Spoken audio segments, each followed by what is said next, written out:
You were always there, always ready, always reaching out, texting first, checking in. She knew it. She counted on it. And that's exactly why she never feared losing you. Because she believed you'd never walk away. But then, you stopped. You went quiet. You didn't chase.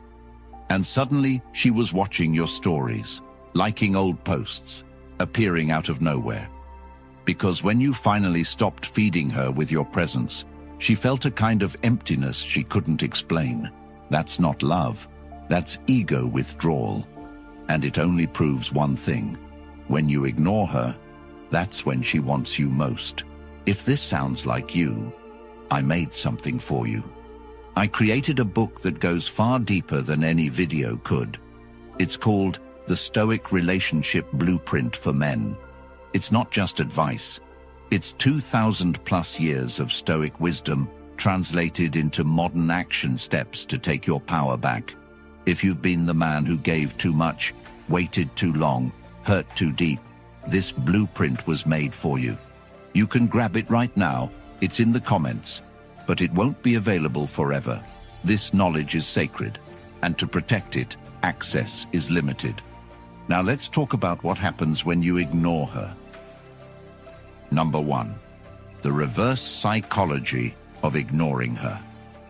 The truth no one wants to admit is that the moment you start pulling away, not to play a game, but because your soul is tired of giving, explaining, waiting, and hurting, she feels it like a slap across her self-importance.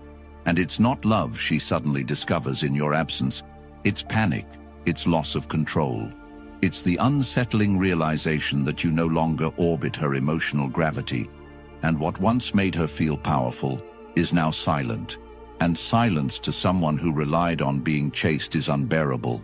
So she scrambles, not because she's had an epiphany about your worth, but because your distance removes the mirror that made her feel desirable without effort.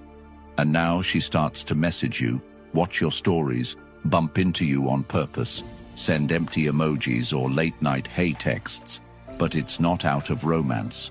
It's reverse psychology playing out on a primal level, where your absence creates scarcity, and in scarcity, her mind triggers the fear of being unwanted. So she comes back, not to love you, but to repair the reflection of herself that your presence once gave her. And if you don't understand this, you'll fall for it again. You'll think she misses you, you'll go back, you'll chase, and once she has that feeling of control again, she'll go cold, distant, dismissive, because what she really missed wasn't you. It was the version of herself that only existed when you were still emotionally available and painfully loyal. And until you understand this, you will keep mistaking re-entry for rekindling, when in fact, all she's doing is confirming she still holds emotional power over you. And this cycle continues until you wake up and realize the reverse psychology only works when you're willing to walk away, not as a tactic, but as a truth. Because nothing screams high value louder than indifference born from clarity, from growth, from dignity. And when you finally stop playing tug-of-war with someone who's pulling for ego, not intimacy, you'll realize just how deep the game goes and how liberating it feels when you refuse to play it anymore.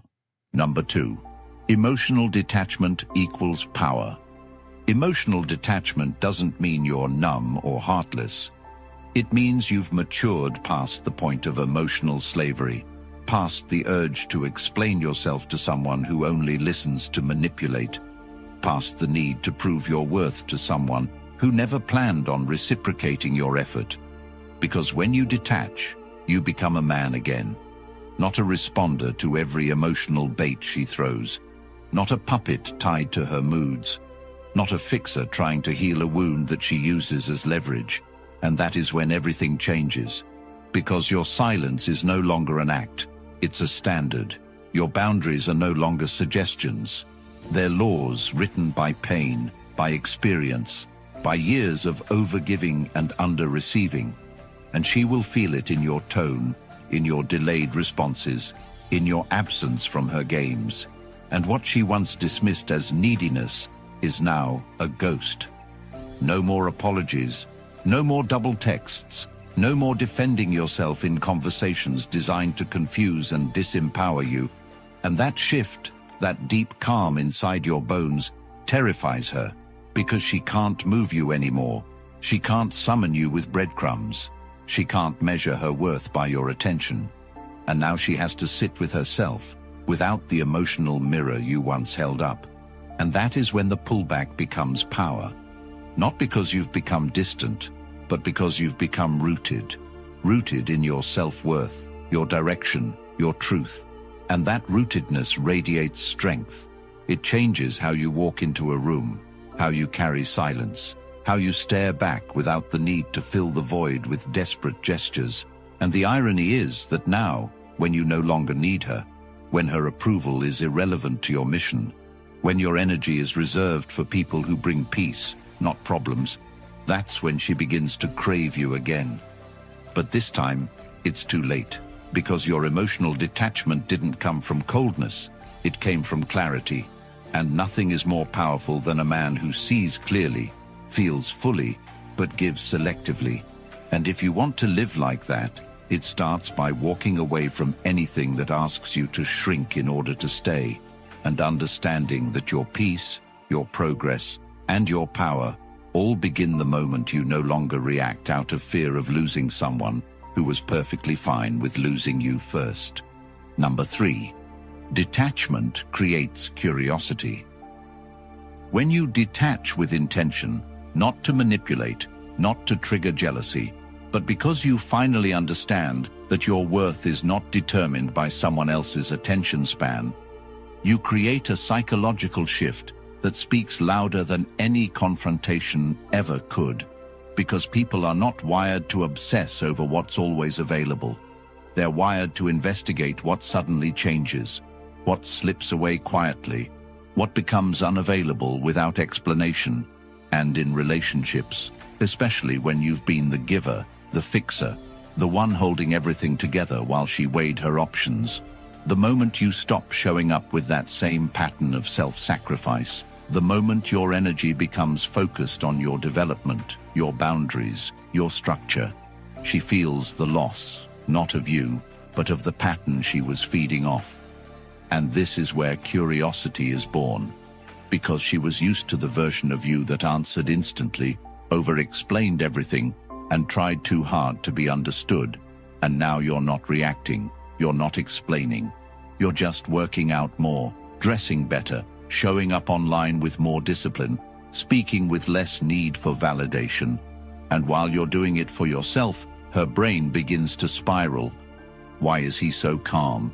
Why doesn't he reach out? Has he moved on? And this curiosity isn't about you specifically. It's about the disruption of her control narrative. And the best part, you're not acting, you're evolving. And that difference is everything.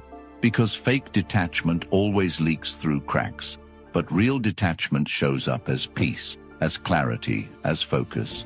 And it's felt through your posture, your voice, your pace of life. And the most practical thing you can do to build this kind of detachment is to start by directing your emotional energy inward. Write down everything you've been holding in. List the habits you've let go of because you were too caught up in emotional survival. And begin reintroducing structure to your day. Wake up early, train consistently, cook your own meals, track your goals, build your independence muscle one small task at a time.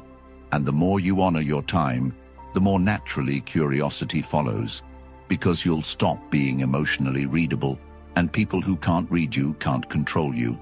And in that space, you finally realize that the curiosity they develop isn't proof of your value. It's proof that you've stopped proving anything at all. Number 4, you become the mystery she can't solve. You become the mystery not by being vague, but by being whole. Because nothing is more confusing to someone who was used to your emotional dependency than seeing you become emotionally self-sufficient. Because mystery isn't about playing hard to get. It's about being hard to label, hard to place, hard to predict. And when you've spent months or years being an open book in a one-sided dynamic, your sudden self-containment, the way you speak less, react slower, and invest selectively, creates a vacuum of understanding that most people cannot tolerate, especially those who relied on reading your every mood as a way to manage their own self-worth. And now that you've stopped being emotionally traceable, she can't map you out anymore. She can't anticipate your next move, and that uncertainty becomes obsession. Not because she misses your presence, but because she can't define your absence. And practical steps to build this kind of energy start with guarding your emotional transparency. So start today by reducing your online activity, not to hide, but to protect. Stop oversharing your goals with people who've never clapped when you were winning. Stop explaining your progress to people who only get curious when you're distant. And most of all, stop engaging in conversations that go nowhere out of habit or loneliness, because every word you drop into the wrong space is a leak in your frame. And instead, focus on creating a life that doesn't require you to seek approval, one where your schedule is so packed with building skills, finishing tasks, hitting workouts, and deepening your purpose that you genuinely forget to perform for anyone. Because mystery thrives where performance dies, and the less you try to impress, the more intriguing you become, not just to women, but to everyone who once thought they knew you completely. And that mystery becomes a shield, because while they're guessing, you're growing. And the more questions they ask, the more they reveal their emotional dependence on the access they once had to you. So keep it sacred, keep it solid, and understand that you don't need to confuse anyone to become a mystery. You just need to stop being predictable, and nothing is more unpredictable than a man who's finally focused. Number 5. Curiosity turns to obsession. When a woman starts becoming curious about your sudden emotional detachment, it's only a matter of time before that curiosity crosses over into full obsession. And this isn't about manipulation or playing mind games.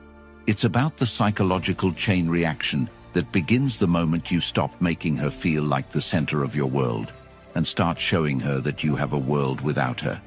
Because obsession is born not from attraction alone, but from the absence of emotional certainty. And nothing fuels a woman's obsession more than a man she can't read, a man who no longer follows the script she relied on, a man who seems to be moving forward with or without her. And if you want to understand how obsession takes root, it starts with the removal of her emotional control.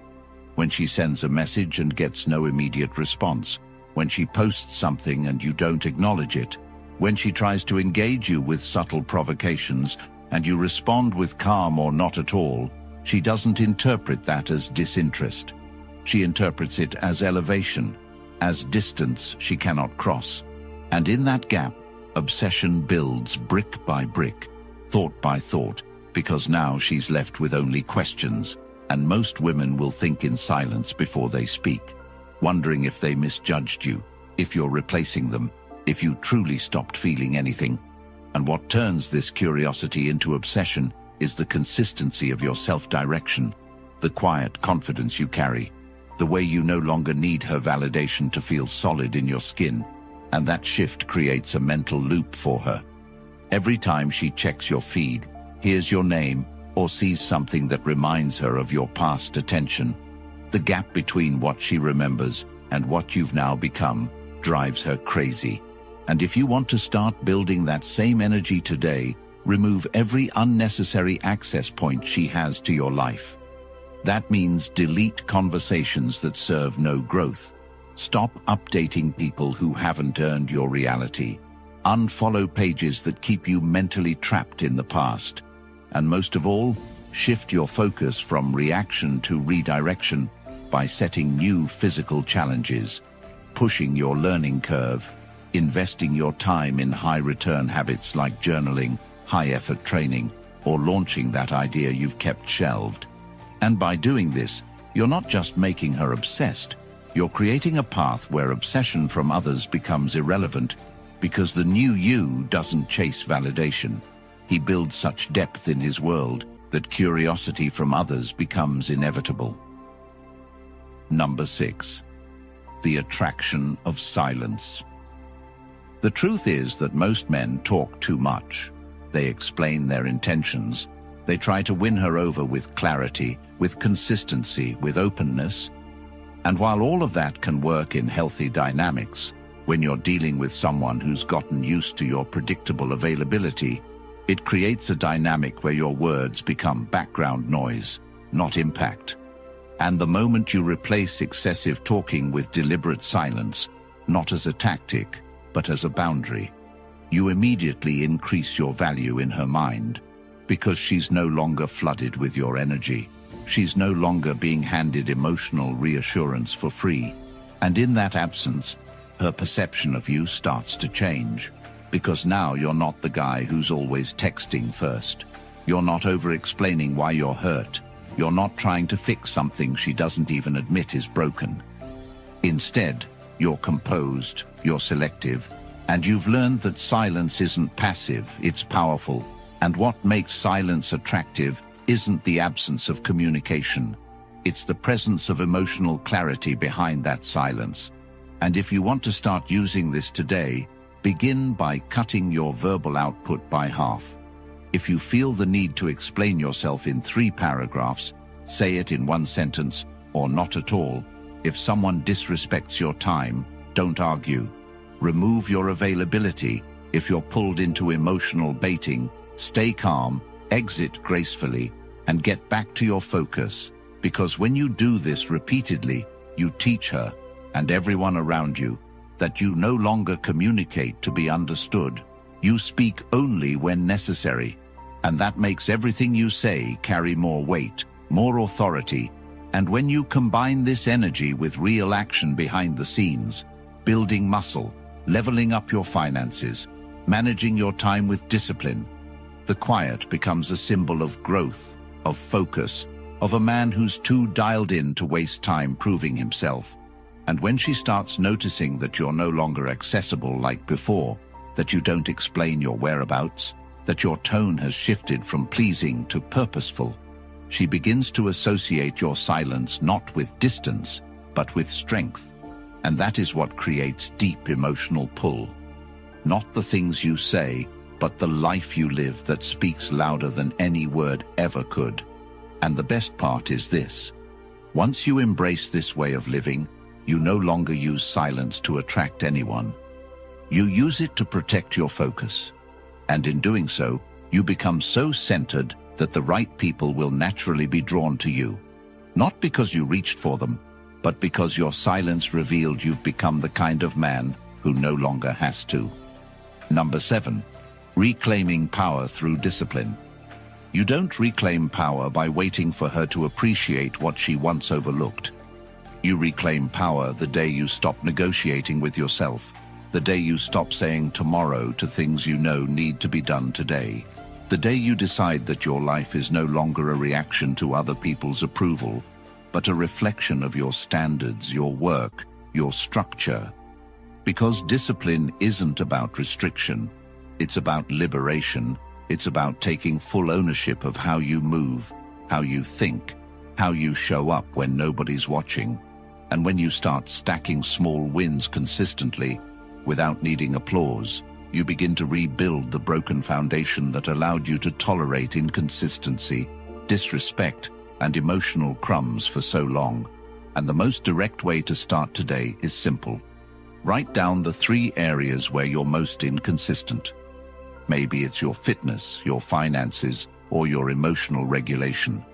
And assign 1 non-negotiable action to each of them every single day, no matter how small. Because true discipline isn't about grand gestures. It's about showing up repeatedly, even when it's boring, even when nobody sees it, even when it feels like nothing is changing. Because every rep, every healthy meal, every minute spent building instead of scrolling, compounds into a version of you who no longer has to chase anyone. And while you're doing this, cut the soft talk, cut the endless complaining, cut the victim narrative that someone else broke you, and understand this. The longer you avoid structure, the longer you remain stuck in cycles of chasing people who don't value you. And the truth is, once you start living with discipline, everything else becomes clearer. Who drains you, who inspires you, who matches your effort, and who's only around when they benefit. And when you live like this, something changes in your energy, in your eyes, in the way you say no without explaining, in the way you walk into rooms, because now you're not seeking balance, you're building it. And people who used to pull you off center will feel it immediately, and whether they stay or go won't matter, because your new level of discipline becomes the filter for who deserves to be in your world. And if you want to build that level of control, start now. Wake up 30 minutes earlier, commit to 20 push-ups a day, cook your own meals for 1 week straight, write down your budget, read 5 pages of a book every morning before your phone touches your hand.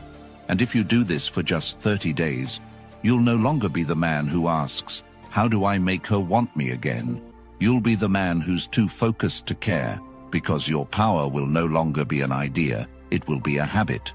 Number 8, you become the prize. You become the prize, not when she says you are, not when she comes running back, not when she admits she messed up. You become the prize the moment you stop outsourcing your identity to how others treat you and start building a life that is rooted in such depth, purpose, and peace that any woman, any person, any external source of validation becomes optional, not essential. Because being the prize isn't about arrogance or trying to be desired. It's about creating such a clear sense of direction, a relentless commitment to your own goals, that you no longer bend, shrink, or edit yourself to fit into anyone else's script. And the most practical way to step into this mindset today is to ruthlessly audit every single area of your life where you're still tolerating mediocrity. Ask yourself, am I in shape? Do I respect my time? Am I living like someone I admire? And if the answer is no, don't wait for motivation, don't wait for clarity, just start. Start by mastering your appearance, not for vanity but for discipline. Pick clothes that fit well, keep your space clean, speak with intention, maintain eye contact, learn how to set boundaries without flinching, and most of all, start building something, a skill, a business, a body, a habit. Because when you build, you radiate value, not just in what you say, but in how you live. And women feel that, people feel that, and the shift happens quietly. You'll notice how the same people who once overlooked you begin to look again. How the same woman who made you feel invisible now starts watching from the sidelines, trying to reconnect. Not because she suddenly values you, but because you've become the type of man who doesn't need her to. And if you want to live in that space permanently, make a list of 5 goals you've been procrastinating on. Break each one into small steps and assign a daily action to them starting today. And each time you complete one, remind yourself that this is what self-worth feels like. Not approval, not chasing, but showing up for yourself consistently. Because the real prize isn't what you attract, it's what you no longer chase. And once you realize that, you'll stop wasting energy trying to convince anyone of your value, and instead start living like someone who already knows it. If you're tired of repeating the same emotional patterns, if you're done being the one who always cares more, if you're ready to become the man no one ever plays again, then ask yourself, how much longer are you willing to suffer silently? How many more nights will you waste overthinking someone who already moved on? What will it cost you to stay the same another year? You don't need more videos. You need a blueprint. That's why I created the Stoic Relationship Blueprint for Men. It's not just a book. It's the step-by-step code I wish someone handed me years ago. But listen carefully. We're capping the number of downloads. Not for hype, but to protect this knowledge, to keep it powerful, to keep it rare. So don't wait. Click the link in the comments and grab your copy before we shut it down. Like, share, subscribe, so we can keep helping men who are still lost, like you once were. Because this isn't just a video. This is transformation.